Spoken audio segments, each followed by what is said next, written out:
by Edgar Allan Poe.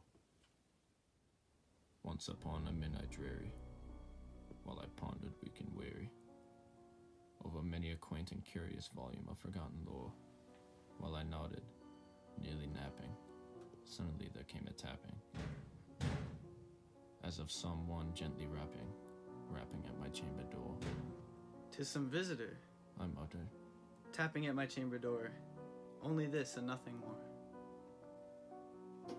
Distinctly I remember, it was in the bleak December, and each separate dying ember wrought its ghost upon the floor.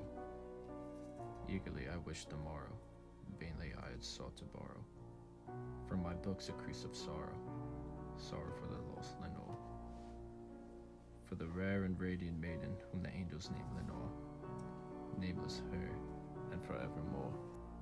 And the silken sad uncertain rustling of each purple curtain thrilled me, filled me with fantastic terrors never felt before, so that now, to still the beating of my heart, I stood repeating, "'Tis some visitor entreating entrance at my chamber door. Some late visitor entreating entrance at my chamber door. That is it and nothing more." Presently my soul grew stronger, hesitating, then no longer. "Sir," Said I, or "Madam, truly your forgiveness I implore. But the fact is I was napping, and so gently you came rapping, and so faintly you came tapping at my chamber door, that I scarce was sure I heard you. Here I opened wide the door, darkness there and nothing more." deep into the darkness peering, long I stood there wondering, fearing, doubting, dreaming dreams no mortal ever dared to dream before. But the silence was unbroken, and the darkness gave no token, and the only word there spoken was the whispered word, "Lenore." This I whispered, and an echo murmured back the word, "Lenore." Merely this, and nothing more. Back into the chamber turning, all my soul within me burning. Soon again I heard a tapping, somewhat louder than before. "Surely, Said I, surely this is nothing but my window lattice. Let me see then, what threat is, and this mystery explore. Let my heart be still a moment, and this mystery explore. 'Tis the wind and nothing more." Open here I flung the shutter, when, with many a flirt and flutter, in there stepped a stately raven of the saintly days of yore.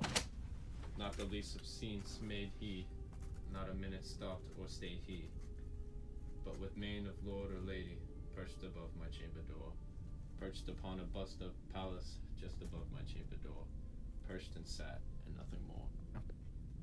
Then this ebony bird, begrilling my sad fancy into smiling, by the grave and stern decorum of the countenance it wore.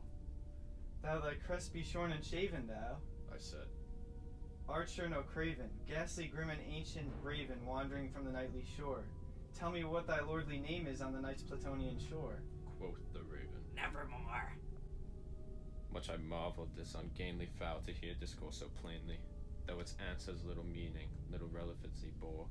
For we cannot help agreeing that no living human being ever yet blessed with seeing bird above his chamber door, bird or beast above the sculptured bust above his chamber door, with such name as "Nevermore."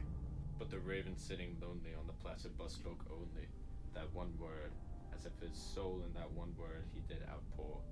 Nothing further than he uttered, not a feather than he fluttered, till I scarcely more than muttered, "Other friends have flown before. On the morrow he will leave me as my hopes have flown before." Then the bird said, "Nevermore." startled at the stillness broken by reply so aptly spoken.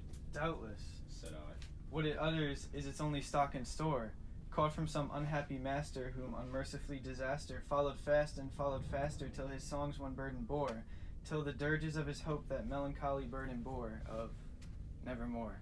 the raven still begrilling all my sad soul into smiling. Straight I wheeled a cushioned seat in front of the bird and busted door.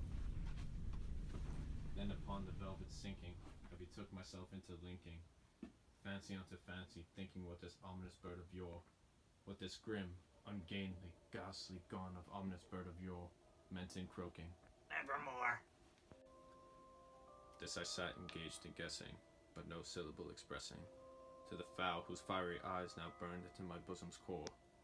This and more I sat divining, with my head at ease reclining, On the cushion's velvet lining at the lamplight and gloated ore, but whose velvet violet lining with the lamplight gloating ore, she shall pass, nevermore. Then methought the air grew denser, perfumed from an unseen censer, swung by seraphim, whose footfalls tinkled onto the tough floor.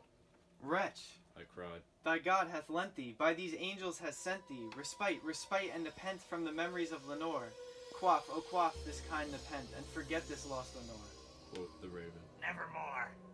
Prophet, Said I, thing of evil, prophet still if bird or devil, whether tempest sent or whether tempest toss thee here ashore, desolate yet all undaunted, on this desert land enchanted, on this home by horror haunted, tell me truly I implore, is there balm in Gilead? Tell me, I implore.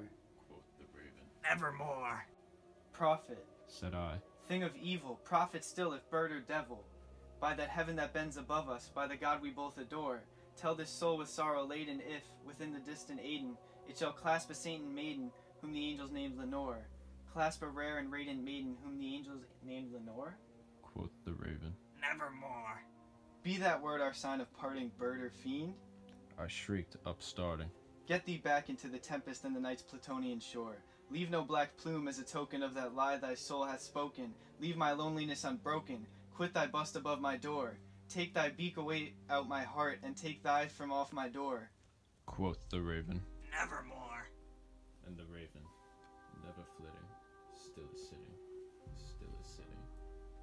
on the pallid bust of Pallas just above the chamber door, and his eyes have all the seeming of demons that is dreaming. And the lamplight o'er him streaming throws his shadow on the floor, and my soul from out that shadow that lies floating on the floor shall be lifted nevermore.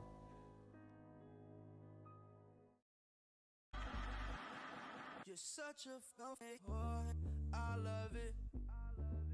You're such a fake boy, I love it.